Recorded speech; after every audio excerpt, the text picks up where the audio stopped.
ফের বিয়ের পিঁড়িতে বসছেন পশ্চিমবঙ্গের জনপ্রিয় গায়ক অনুপম রায়। আগামী 2 মার্চ গায়িকা প্রস্মিতা পালের সঙ্গে 7 পাকে বাধা পড়বেন তিনি। বিয়ের খবরটি জানিয়েছেন অনুপম নিজেই। এদিকে বিয়ের খবর প্রকাশ্যে আসার সঙ্গে সঙ্গে নতুন করে এসেছে পুরনো প্রশ্নটাও। কারণ গত 27 নভেম্বর পিয়া চক্রবর্তীকে বিয়ে করেন পরমব্রত। এই পিয়া অনুপম রায়ের সাবেক স্ত্রী। তাদের বিয়ে নিয়েও হয়েছিল তুমুল আলোচনা সমালোচনা। তাদের বিয়ে নিয়ে সমালোচনা হবে, সেজন্য কি অনুপমের হবু স্ত্রী প্রস্মিতা পাল মানসিক প্রস্তুতি নিয়ে রেখেছেন? এ প্রসঙ্গে ভারতীয় গণমাধ্যমকে প্রস্মিতা বলেন, নতুন একটা যাত্রা শুরু করতে চলেছি। আমি খুবই আশাবাদী। আমাদের চারপাশে সবাই ভালো থাকলে আমরা ভালোই থাকব। আমার মনে হয় আমরা দুজন সুখী হলে নেতিবাচক কোনো কিছু আমাদের ওপর প্রভাব ফেলতে পারবে না।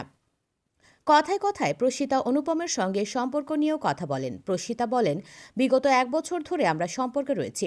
তারপর মনে হলো যে পরবর্তী পর্যায়ে আমরা এগোতে পারি। তারপরই বিয়ের সিদ্ধান্ত নেই।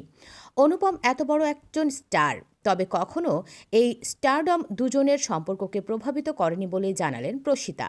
তার কথায়, অনুপমকে যে চেনে তিনি জানেন সে একজন খুব সাধারণ এবং ভালো মনের মানুষ। ওর যে এই সেলিব্রিটি সত্তা, স্টারডম, সেটা অন্তত ব্যক্তিগত জীবনে নেই। আমার কাছেও সেই রকম তারকা নয়। আমার কাছেও সেই মানুষ যাকে আমি বিয়ে করতে চলেছি। খুবই ভালো আর সিম্পল একজন মানুষ। ফলে এটা নিয়ে কখনো সমস্যা হয়নি।